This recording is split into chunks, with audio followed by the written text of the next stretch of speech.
사랑스러움의 정석이었던 브리트니 머피, 그녀의 아버지 안젤로 베르톨로티는 조폭이었습니다. 그것도 뉴욕에서 가장 악명 높던 제노비스 패밀리와 연결되어 있었죠. 안젤로는 고리대금업자, 포주, 마약상으로 일하며 돈을 벌었습니다. 특히 큰 돈을 벌게 해준 건 대규모 마약 거래였는데 이게 FBI에 걸리며 안젤로는 징역 12년을 선고받고 감옥에 들어가게 됩니다. 그때 브리트니 머피는 겨우 1살이었죠. 남편의 갑작스러운 감옥행으로 샤론 머피는 부득이하게 딸을 혼자 키워야 했습니다. 브리트니가 3살이 되던 해 샤론은 전과자 남편과 이혼했고 딸에게는 베르톨로티가 아닌 자신의 성 머피를 물려주며 남편과는 연을 끊어버렸죠. 문제는 돈이었습니다. 갑자기 미혼모가 된 샤론은 급하게 직장을 구해보았지만 큰 돈을 벌지는 못했다고 합니다. 생활은 늘 빠듯했고 브리트니 모녀는 슈퍼에서 가장 싸게 구할 수 있는 스파게티로 매일 저녁을 때웠죠. 힘든 환경이었지만 브리트니와 어머니는 유일한 가족이었던 서로에게 의지하며 어려운 시절을 버텨냈다고 합니다. 특히 브리트니는 일찍 철이 들어 늘 고생하는 엄마를 웃게 해주기 위해 노력했습니다. 4살 반부터 말을 할 수 있었던 브리트니는 1인 공연을 준비해 엄마에게 보여주었죠. 이때부터 연기에 재능을 보인 브리트니는 중학생이 되자마자 배우가 되고 싶다며 혼자 LA로 떠났습니다. 엄마 샤론은 딸이 걱정되긴 했지만 꿈을 막고 싶지는 않았기에 딸을 적극적으로 응원해 주었다고 합니다. 브리트니는 LA에 도착하자마자 여러 광고를 따냈고 얼마 뒤 드라마에도 출연하게 됩니다. 당시 브리트니는 미성년자였기 때문에 촬영 현장에 꼭 보호자가 있어야 되어 엄마 샤론도 짐을 정리하여 LA로 이사하게 되었죠. 브리트니의 첫 데뷔작은 시트콤 머피 브라운이었습니다. 첫 작품에서 그녀는 제대로 된 대사 한 줄 없었죠. 그러다 드라마 블라썸에서 대사를 할 수 있게 되었고 얼마 뒤 드렉셀의 수업에서 주연을 맡았죠. 그리고 마침내 18살의 브리트니는 자신의 인생을 바꿔줄 영화 클루리스를 만나게 됩니다.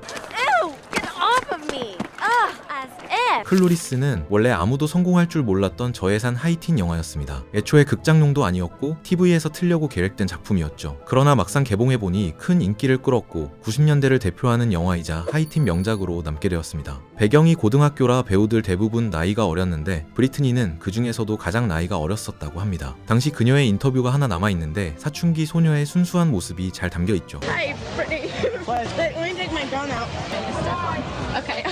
영화에서 브리트니 머피는 전학생 타이 역을 맡았습니다. 촌스럽고 통통한 갈색 머리 타이는 부유한 베버리 힐스 고등학교에 전학을 가서 세련된 주인공 셰어에게 예뻐지는 법을 배우는 캐릭터이죠. 실제로 갈색 머리였던 브리트니는 역할을 완벽하게 소화하면서 관객들의 큰 사랑을 받았습니다. 하지만 정작 브리트니 본인은 TV에 나오는 자신의 모습이 만족스럽지 않았다고 합니다. 당시 할리우드에는 금발의 미녀만 여주인공을 할 수 있다는 생각이 팽배했다고 합니다. 그녀는 주인공 셰어처럼 금발에 늘씬한 전형적인 할리우드 미녀가 되고 싶었죠. What's up, Daddy? What the hell is that? A dress. Says who? Calvin Klein. It looks like underwear. 한 제작사 이모는 브리트니에게 귀엽지만 섹시하지는 않다고 대놓고 핀잔을 주기도 했죠. 하지만 브리트니는 대체불가한 매력을 지니고 있었습니다. 실제로 클루리스 캐스팅 비하인드를 보면 주인공 셰어 역에는 리즈 위더스푼, 알리샤 위트, 캐리 러셀 등 수많은 배우들이 거론되었지만 타이 역은 브리트니를 대체할 배우가 사실상 없었다고 합니다. 그만큼 브리트니에게는 특유의 사랑스러운 매력이 있었던 거죠. 그럼에도 브리트니 머피는 점차 할리우드식 미녀를 동경하게 되었습니다. 한편 연기를 정말 사랑했던 브리트니는 영화에만 머무르지 않았습니다. 2년 뒤 그녀는 다리 위에서 바라본 풍경으로 브로드웨이 무대에도 오르게 되죠. 다른 베테랑 배우들과 함께 무대에 설 수 있다는 사실만으로도 브리트니는 너무 벅찼다고 합니다. 곧장 자신을 4살 때부터 가르쳐준 선생님에게 전화를 걸어 자신의 공연에 와달라며 초대했죠. 브리트니의 공연을 본 선생님은 감격했다고 합니다. 어린 브리트니는 마이크에 손이 닿지 않아 박스 위에 올라가서 겨우 대사를 내뱉었는데 이제는 무대 위를 압도하며 에너지를 쏟아내는 걸 보니 너무 자랑스러웠죠. 참고로 브리트니 머피는 정이 많아 성공하고 나서도 주변 사람들을 잊지 않고 살뜰히 챙겼다고 합니다. 특히 고향에 들를 때면 꼭 모교에 들러 선생님께 인사를 하고 후배 학생들에게도 따뜻한 조언을 건넸죠. 그러나 기쁨은 오래가지 않았습니다. 브리트니에게 하나밖에 없는 가족, 엄마 샤론이 유방암 판정을 받은 것이었죠. 브리트니 머피는 매우 슬펐지만 좌절하고 있을 수만은 없었습니다. 이제 막 그녀의 커리어가 시작되었고 가장이었던 그녀는 돈을 벌어와야 했죠. 얼마 뒤 브리트니는 안젤리나 졸리와 위노나 라이더가 투톡 주연인 영화 처음 만나는 자유에 합류하게 됩니다. 브리트니 머피는 아버지에게 학대를 받아 정신병원에 입원한 강박증 환자를 연기했죠. My father loves me. I bet.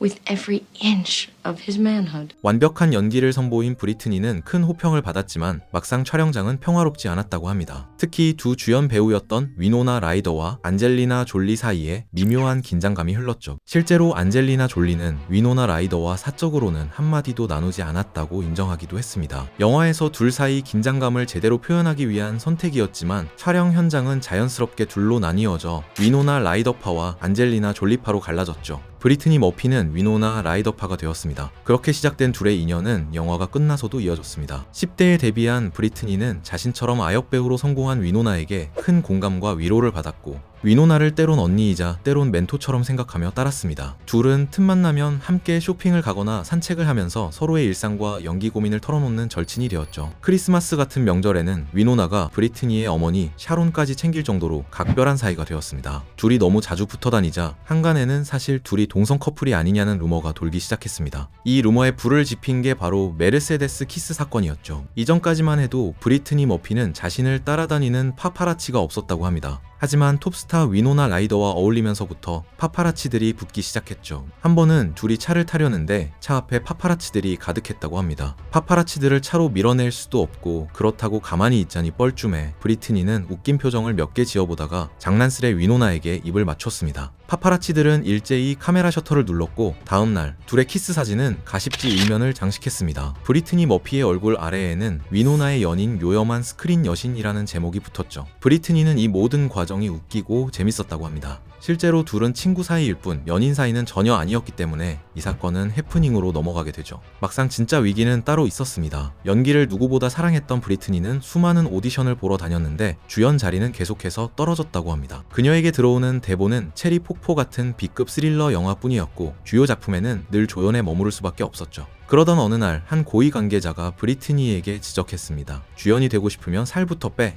이 말은 브리트니의 마음을 파고들었고 결국 그녀는 살을 빼고 머리를 금발로 염색했습니다. 얼마 후 브리트니는 아무 말도 하지마라는 작품에서 마이클 더글라스와 함께 주연을 맡게 됩니다. 이 작품에서 브리트니는 전작 처음 만나는 자유에서처럼 정신병원에 입원한 환자를 연기하는데 이전과는 다르게 살이 많이 빠진 모습이었죠. 두 작품은 개봉이 2년밖에 차이가 나지 않는데 너무 많이 달라진 모습에 대중들은 그녀가 거식증에 걸린 게 아닌가 의심하기 시작했습니다. 일부 팬들은 브리트니만의 독특한 매력이 사라졌다며 예전 모습을 그리워하기도 했죠. 그럼에도 브리트니 머피는 계속해서 깡마른 금발 미녀 이미지를 유지했습니다. 가끔 원래의 갈색 머리로 활동하기도 했지만 그럴 때마다 스스로의 모습을 어색해하며 몹시 불안해했죠. You look great. I'm having hair envy. 할리우드 제작사들은 달라진 브리트니를 매우 반겼습니다. 곧이어 그녀는 에미넴의 자전적인 영화 8마일에도 주연으로 캐스팅되었죠. 브리트니 머피는 촬영장에서 평생 잊지 못할 특별한 수업을 듣게 됩니다. 바로 에미넴에게 직접 배우는 욕하는 법이었죠. 원래 너무 착하고 순수한 그녀는 살면서 손가락 욕을 해본 적이 단 한 번도 없었다고 합니다. 대본에는 브리트니가 에미넴에게 인사처럼 욕을 나누는 장면이 있었는데 처음 해보는 제스처라 손을 어떻게 접어야 하는지 포즈가 영 어색했다고 합니다. 그 모습을 본 에미넴이 직접 다가와 이렇게 하는 거야 하며 브리트니의 손가락을 하나씩 접어 자세를 잡아줬죠. 촬영이 이어지다 보니 두 사람은 생각보다 많은 시간을 함께 보냈고 자연스럽게 서로에 대한 호감으로 이어졌습니다.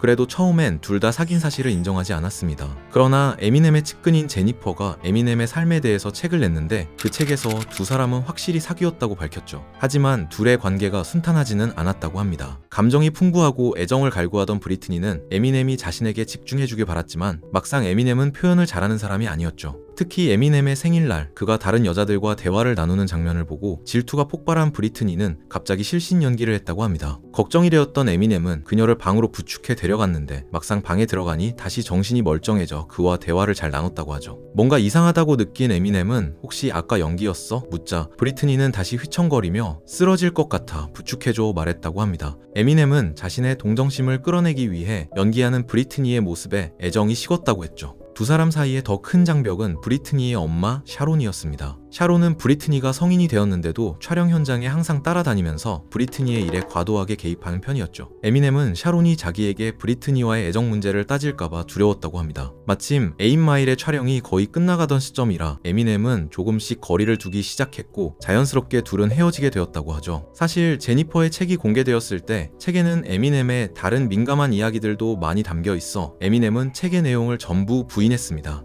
그래서 팬들은 에미넴과 브리트니가 진짜 사귄 게 맞는지 반신반의했죠. 그러나 브리트니가 한 인터뷰에서 둘이 사귀었다는 것을 인정하면서 책의 내용도 재조명받고 있는 상황입니다. Actual, not big screen romance, but you know what I'm saying? Why, Dave, I'd never kiss and tell. I'm talking about off the silver screen. Yep. Yeah, what? Yeah, sure. Really? 노련한 인터뷰어의 질문 공격에 순수한 브리트니는 빠져나가지 못하고 둘 사이를 인정하고 맙니다. 이후 당황한 브리트니는 깜짝 놀라 관계자를 쳐다보고는 크게 실수했다는 듯 머리를 짚었죠. 에미넴의 측근이었던 제니퍼는 브리트니가 비록 감정 기복은 있었지만 매우 사랑스럽고 따뜻해서 에미넴이 만났던 여자 중에 가장 좋은 여자인 것 같다고 쓰기도 했습니다. 그러나 브리트니는 에미넴과 헤어진 이후에도 번번이 연애에 실패했습니다. 유독 그녀는 나쁜 남자에게 끌리는 것 같았죠. 그녀가 에미넴 이후 빠진 남자는 할리우드의 대표 바람둥이 애시튼 커처였습니다. 둘이 처음 만난 건 영화 우리 방금 결혼했어요 촬영 때였습니다. 영화에서 브리트니는 부잣집 딸을 연기했는데 평범한 남자와 사랑에 빠져 충동적으로 결혼식까지 올리지만 신혼여행부터 남자와 다투면서 결혼 생활의 현실을 깨닫게 되는 작품이었죠. 상대 주인공은 애시튼 커처였는데 그는 첫 만남에서부터 브리트니에게 완전히 빠져들었습니다. 특히 잘 웃고 활발한 그녀의 성격이 마음에 들었죠.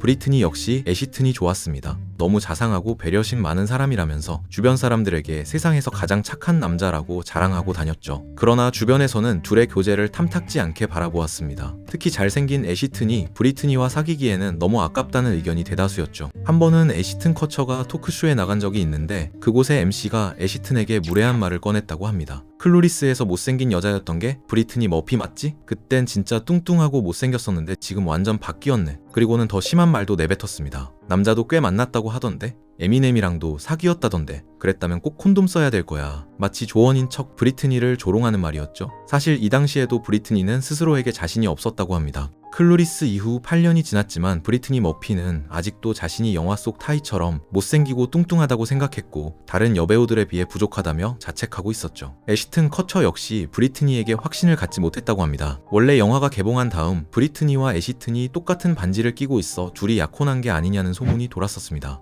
그러나 한 인터뷰에서 MC가 애시튼에게 둘이 정확히 어떤 사이냐고 묻자 애시튼은 애매하게 대답했습니다. 우리 둘이 사귀고 있는 건 맞지만 그냥 영화가 끝나고 반지를 나눠 낀 것 뿐이라면서 공식적으로 어떤 사이인지는 아직 잘 모르겠다. 그냥 시간을 같이 많이 보내는 것 뿐이다. 이미 이때 둘 사이에는 금이 간 상태였던 것 같습니다. 인터뷰 이후 얼마 지나지 않아 둘은 이별했고 3개월 뒤 애시튼 커처는 전 세계가 아는 배우 데미 무어와 사귄다고 공식적으로 발표했죠. 우리 방금 결혼했어요는 브리트니에게 또 다른 실패도 안겨주었습니다. 영화 자체는 약 1,500억 원을 벌어들이며 크게 흥행했지만 언론과 영화 평론가로부터 부정적인 평가를 받게 된 것이었죠. 영화의 줄거리가 너무 뻔했고 배우들이 연기를 잘 못했다는 이유에서였습니다. 이 작품으로 브리트니 머피는 골든 라즈베리 어워드에서 최악의 여우조연상 후보에까지 오르게 됩니다. 다행히 수상은 면할 수 있었죠. 비슷한 시기에 브리트니 머피는 당대 최고의 아역 배우 다코타 패닝과 함께 업타운 걸스에도 출연했습니다. 이 영화는 부잣집 딸이 하루아침에 파산의 베이비시터 일을 하며 성장해 나가는 내용인데 역시 당시에는 큰 사랑을 받지 못했습니다. 시끄럽고 보기 불편한 두 주인공 그리고 들쭉날쭉한 각본 탓에 업타운 걸스는 매력을 발휘하지 못한다는 최악의 평가를 받았죠. 지금은 2000년대 감성을 담은 명작으로 재평가되고 있지만 당시에는 간신히 손익분기점을 넘겼다고 합니다. 연달아 작품들이 사랑받지 못하자 브리트니의 눈빛은 서서히 어두워졌습니다. 심지어 자신이 가장 강점이라 생각했던 연기마저 비판받기 시작하자 브리트니는 점차 생기를 잃어갔죠. 이 시기에 브리트니는 또 한 번의 이별을 경험합니다. 매니지먼트 사장이었던 제프 콰티네츠와 약혼까지 했으나 얼마 안 가 또 헤어지고 만 것이었죠. 브리트니는 서로 합의하에 이별한 것이고 이별 후에도 친구이자 직장 동료로 좋은 관계를 유지하고 있다고 했지만 그렇다고 마음이 괜찮기만 한 것은 아니었습니다. 눈물을 흘리고 초콜릿을 먹었다가 화도 내봤다가 결국 이별을 받아들였다고 고백했죠. 이 시기엔 악플도 심각했습니다.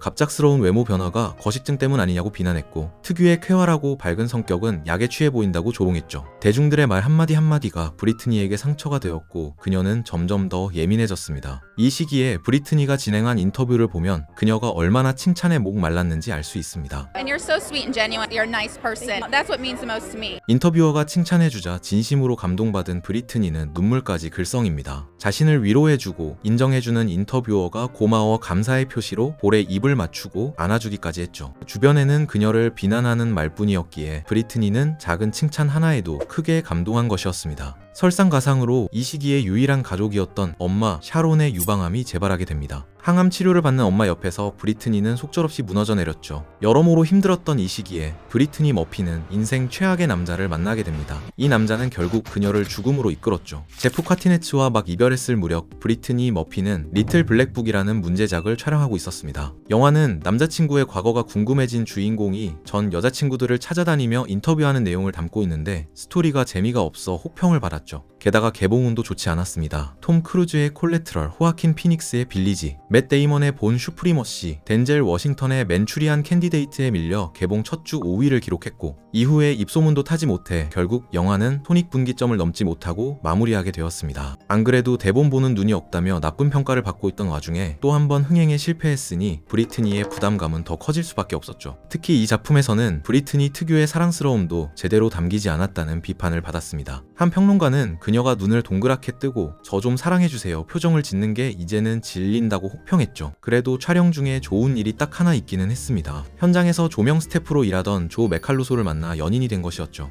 이듬해에는 약혼까지 하며 행복한 시간을 보냈지만 이 관계도 오래가지 못했습니다. 또 한 번 이별이 찾아왔고 연이은 실패와 결별로 브리트니는 점점 지쳐갔죠. 그 무렵 그녀 곁에 한 남자가 다가왔습니다. 바로 사이먼 몬잭이었죠. 사이먼은 굉장히 화려한 경력을 지닌 인물이었습니다. 15세에 아버지가 뇌암으로 돌아가신 이후 막대한 유산을 물려받은 그는 주식 및 파생상품에 투자하며 추가로 큰 돈을 벌었다고 했습니다. 예술에도 조예가 깊었는데 영국의 예술가 데미안 허스트의 작품만 150점에서 200점 정도 소장하고 있다고 자랑했죠. 가치만 따져도 약 4천억 원이 넘는 규모였습니다. 그는 자신의 직업을 감독이라 소개했습니다. 뉴욕 대학교를 졸업한 뒤 이틀 9개의 산을 찍었고 영화 팩토리걸을 성공시킨 뒤 차기작 화이트 호텔의 여주인공을 물색 중이라 했죠. 원래는 주인공으로 니콜 키드먼과 메릴 스트립, 바브라 스트라이샌드를 고려 중이었지만 브리트니 머피에게 당신이 가장 잘 어울린다면서 영화에 출연해달라고 부탁했습니다. 좋은 작품을 간절히 기다리던 브리트니는 흔쾌히 이 제안을 받아들였고 자연스럽게 두 사람은 가까워졌습니다. 사이먼은 연애 경력도 화려했습니다. 가수 마돈나, 호주 모델 엘 맥퍼슨과 썸을 탔던 사이라고 했죠. 2001년에는 영국의 연애 코치 시몬 비엔과 결혼했지만 2006년 둘은 이혼했습니다. 한 가지 이상한 건 이혼 과정이 깔끔하지 않았다는 것이었습니다. 이혼하면서 생활비 등을 정산해야 했는데 사이먼이 일부를 갚지 않고 잠적했던 것이죠. 결국 2007년 전처 시몬 비에는 6만 3천 불을 돌려달라고 소송을 걸었습니다. 여기서 가장 이상한 건 금액이었습니다. 분명 사이먼은 엄청난 부자여서 갖고 있는 페라리만 17대라고 했는데 1억 원도 되지 않는 돈을 갚지 못하고 있는 게 누가 봐도 이상했죠. 그러나 브리트니 머피는 전혀 의심하지 않았습니다. 뭔가 오해가 있겠지라며 대수롭지 않게 넘겼죠. 얼마 뒤 둘은 결혼 반지를 맞추러 할리우드 스타들이 즐겨 찾는 닐 레인의 주얼리 가게에 방문했습니다. 이곳에서 브리트니는 두 개의 반지가 마음에 들었습니다. 하나는 5캐럿짜리 노란 다이아몬드 반지였고 다른 하나는 6.5캐럿짜리 대형 다이아몬드 반지였죠. 독특한 반지를 고를지 아니면 알이 큰 것을 고를지 고민하고 있는데 옆에서 사이먼이 이렇게 말했습니다. 둘 다 사줄게. 어차피 인생은 한 번뿐이잖아. 사이먼 몬잭의 통 큰 한마디에 함께 주얼리를 골라주던 가게 주인 닐 레인까지 감동을 받았다고 합니다. 사이먼은 반지 2개를 한 번에 결제했고 브리트니는 들뜬 얼굴로 가게를 나섰습니다. 얼마 후 두 사람은 로스앤젤레스의 신혼집에서 조용한 결혼식을 올렸습니다. 그러나 행복한 일만 가득할 줄 알았던 그 집에서 브리트니는 딱 2년 뒤 죽음을 맞이했습니다.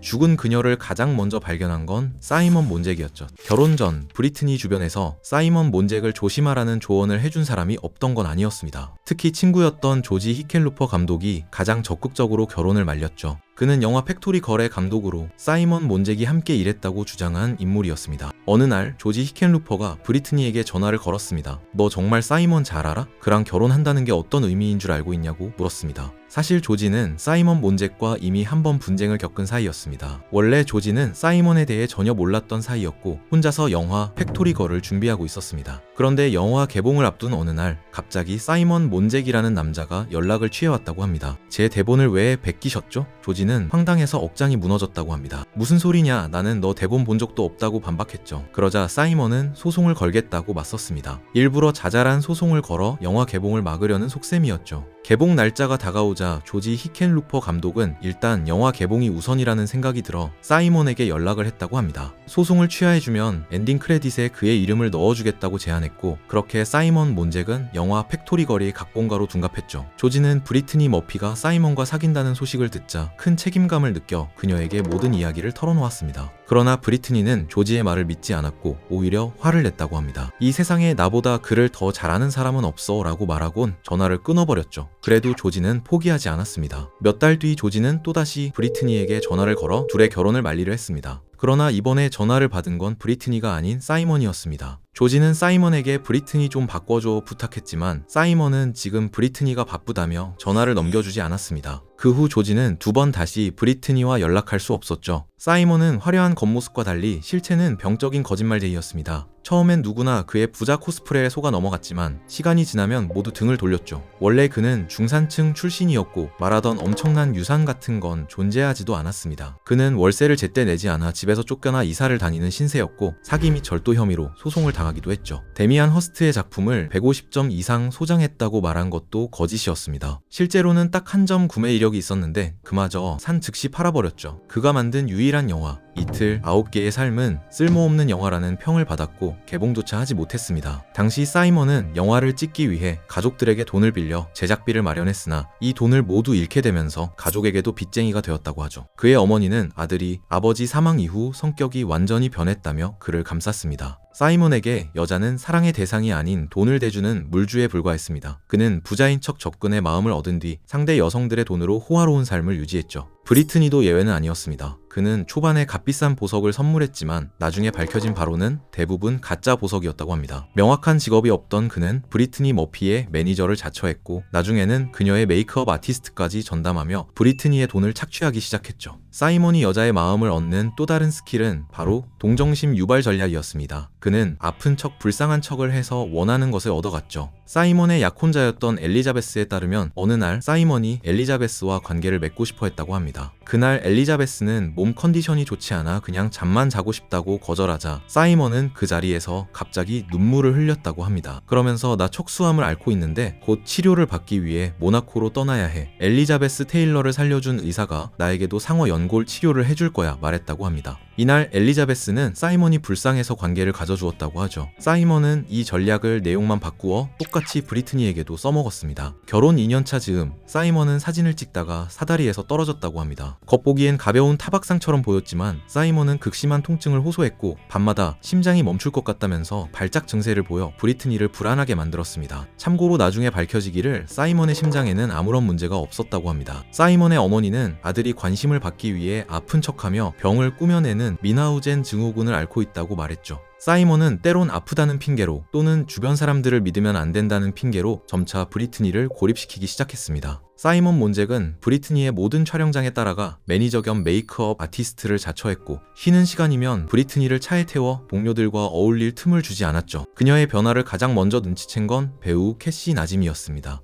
캐시와 브리트니는 97년부터 킹 오브 더 힐 애니메이션 성우를 담당했었습니다. 10년 넘게 그녀를 지켜본 캐시는 밝고 사람들과 잘 어울리던 브리트니가 사이먼을 만나면서 확 변했다고 합니다. 쉬는 시간에는 차에 들어가 절대 나오지 않았고 심지어 식사도 함께하지 않았다고 합니다. 그녀 옆에는 사이먼 몬잭이 마치 견고한 요새처럼 자리를 지키고 있었죠. 인터뷰 영상에서도 변화가 느껴지는데요. 브리트니의 마지막 인터뷰를 보면 예전에 반짝이던 표정과 웃음은 사라지고 완전히 다른 사람처럼 보입니다. I'm sorry, you were asking me about June. 게다가 브리트니 머피는 사이먼 몬잭을 만난 후로 눈에 띄게 수척해졌습니다. 브리트니의 마지막 영화 악몽의 서막을 함께 찍은 배우 케이티 오그레디에 따르면 그녀는 작품을 찍는 내내 너무 연약해 보였다고 합니다. 눈이 움푹 들어가 있었고 딱 봐도 슬퍼 보였어요. 작은 새 같아 보여 도와주고 싶었어요. 한 손으로 들어올릴 만큼 마른 몸에 에너지도 거의 없어 보였지만 그 와중에도 브리트니는 남은 힘을 짜내 연기에 온 마음을 쏟았고 후배들에게도 친절하고 따뜻하게 연기 팁을 전해줬다고 합니다. 후배 여배우 케이티에게는 카메라의 위치에 따라 시선을 어떻게 처리해야 하는지 가르쳐 주었죠. 브리트니는 2009년 12월 20일 끔찍한 사고를 당하고 맙니다. 이날 아침 브리트니와 사이먼의 LA 신혼집에서 갑작스러운 비명소리가 울려 퍼졌습니다.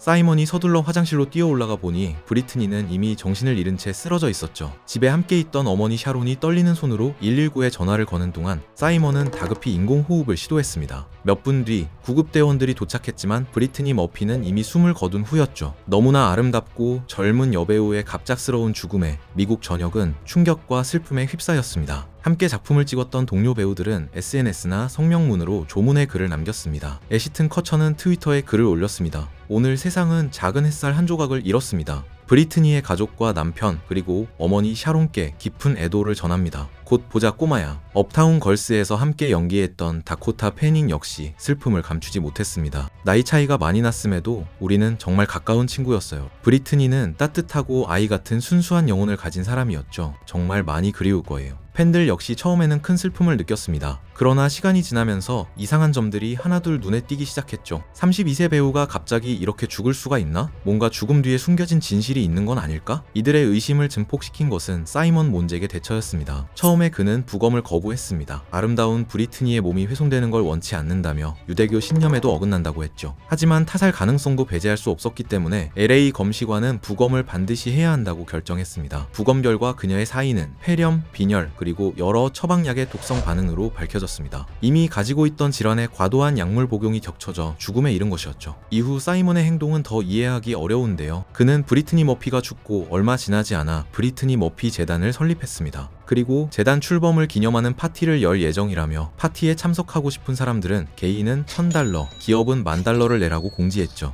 사이먼 몬잭의 행보는 브리트니의 죽음을 마치 상업적으로 이용하려는 듯이 보였습니다. 게다가 브리트니 머피 재단은 비영리 단체 등록 절차도 제대로 거치지 않았다고 합니다. 이쯤 되자 사람들은 이 남자가 정말 브리트니를 사랑했던 것일까 의심하기 시작했죠. 사이먼 몬잭은 의심의 눈초리를 피하기 위해 동정심 유발 전략을 선택했습니다. 자신이 애시튼 커처처럼 잘생기지 않았기 때문에 대중들이 그를 의심하지만 속으로는 진심으로 브리트니를 사랑한다고 고백했죠. 그러나 이상한 건 여기서 끝이 아니었습니다. 원래 브리트니와 사이먼 부부는 샤론 머피를 신혼집에 모셔 함께 살았는데 문제는 브리트니 머피가 죽고 난 이후에도 장모와 사위가 같은 집에서 계속 살았다는 점이었습니다. 심지어 샤론이 딸의 죽음으로 무너져 올 때면 사이먼은 샤론을 안방 침대에 눕혀 위로해 주었다고 합니다. 장모와 사위가 한 침대에 누워있는 건 누가 봐도 선뜻 이해하기 어려웠죠. 브리트니 머피의 장례식 이후 찍힌 사진도 문제가 되었습니다. 사진 속에서 사이먼과 샤론은 손을 잡고 서로를 바라보고 있는데 이 모습이 마치 부부처럼 보였던 것이죠. 의심의 불을 지핀 건 한동안 브리트니와 연이 닿지 않았던 아버지 안젤로였습니다. 그는 딸의 사망 소식을 기사를 통해 처음 알게 되었다고 합니다. 언론과의 인터뷰에서 안젤로는 딸의 죽음이 말이 되지 않는다, 도저히 믿을 수 없다면서 따로 탐정을 고용해 사건을 다시 조사하겠다고 밝혔죠. 의심이 점차 커져가던 어느 날 충격적인 소식이 들려왔습니다. 브리트니가 죽은 곳에서 불과 2m도 안 되는 곳에 사이먼 몬잭이 쓰러진 것이죠. 브리트니 머피의 어머니 샤론이 사이먼이 죽은 걸 발견해 119에 신고했지만 구급대원이 도착했을 때 사이먼은 이미 숨을 거둔 상태였다고 합니다. LA 검시관은 사이먼 몬잭의 사인 역시 브리트니와 정확히 일치한다고 발표했습니다.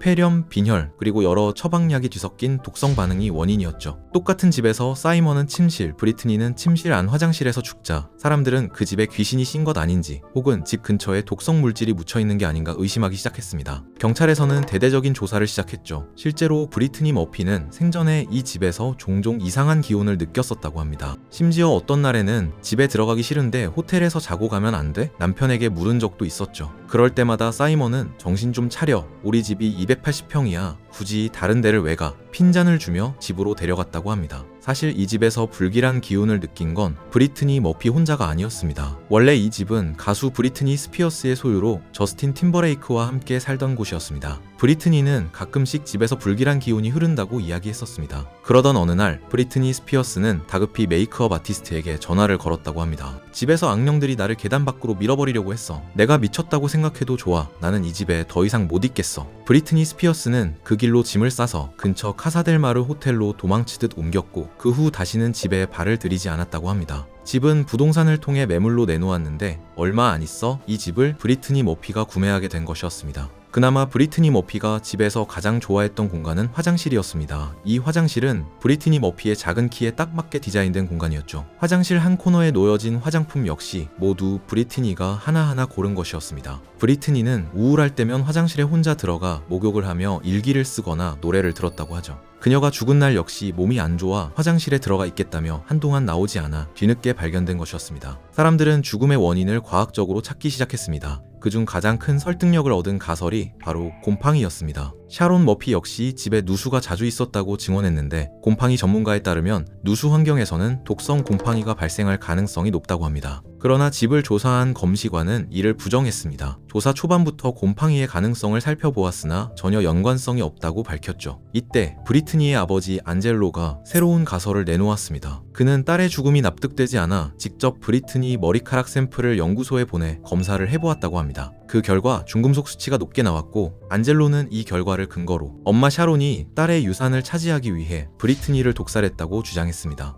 샤론은 즉시 반박했습니다. 원래는 딸의 죽음 후에 언론을 피해 조용히 살려고 했지만 이 말만은 해야겠다. 안젤로는 브리트니 인생을 통틀어 아빠 역할을 한 적이 단 한 번도 없다면서 감옥에 간 이후 딸을 전혀 챙긴 적 없던 남자가 갑자기 등장해 말도 안 되는 말을 늘어놓는다고 비난했죠. 샤론은 중금속 검사도 신뢰할 수 없다며 염색약, 헤어스프레이, 외부 환경 등으로 중금속 수치는 달라질 수 있다고 주장했습니다. 경찰 역시 방대한 조사 끝에 타살 가능성이나 집에 문제는 없다고 결론 지었습니다. 그나마 부부의 죽음에 공통점이 있다면 바로 병원이었습니다. 두 사람 모두 심각한 폐렴을 앓고 있었음에도 병원에 가지 않았다는 점이 가장 큰 비극의 원인이었죠. 평소에 사이먼은 병원 불신이 강해 브리트니가 아플 때에도 병원에 데려가지 않고 약국에 가서 약을 왕창 사오는 게 전부였다고 합니다. 브리트니가 죽기 한 달 전 그녀와 남편 사이먼은 푸에르토리코에 갔다가 극심한 감기에 걸렸습니다. 브리트니가 매우 고통스러워해 샤론 머피는 딸을 병원에 데려가고 싶었지만 사이먼이 극구 반대했죠. 이때라도 병원에 갔다면 간단한 검사만으로 브리트니는 병이 나았을 것이라 합니다.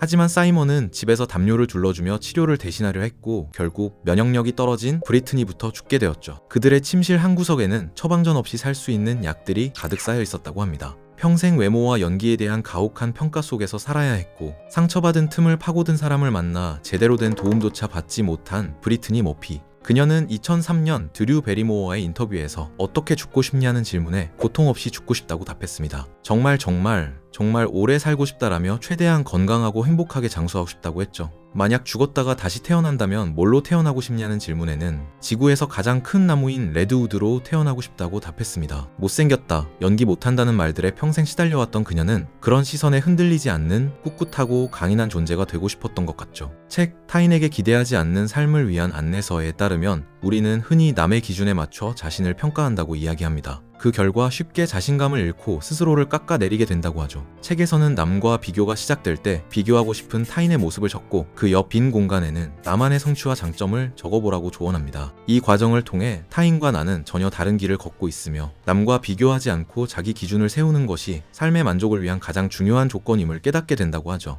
또 하나 중요한 것은 자기 연민을 갖는 것이라 합니다. 자신의 고통을 있는 그대로 인정하고 스스로를 자유롭게 바라보는 법을 배워야 한다고 하죠. 혹시나 남들의 평가로 힘들거나 쉽게 자신감을 잃게 되는 분들이 있다면 책에서 여러 조언을 얻을 수 있을 거예요. 지금까지 책트포켄이었습니다. 오늘 함께 읽은 책 타인에게 기대하지 않는 삶을 위한 안내서, 저자 웨르크 베르나르디.